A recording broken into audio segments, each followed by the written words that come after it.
Hotel ఇది hotel. ఇట్లా hotels full rich rich అప్ప. అమ్మాయిలు అబ్బాయిలు అంతా రిచ్ లవర్లు కపుల్స్ తాగేవాళ్ళు ఎక్కువ నైట్ పార్టీ చేసుకోవాలనుకునే వాళ్ళే అనమాట ఎక్కువ ఈ ఏరియాకి వచ్చేది అయితే నైట్ టైమ్స్.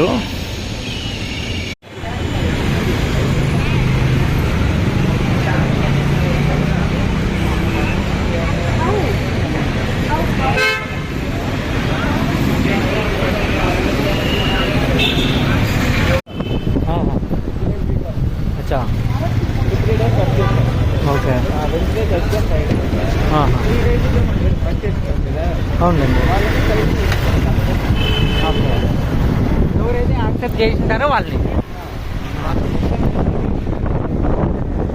వస్తామని చెప్పి కూడా రారు కదా బ్రో కొంతమంది.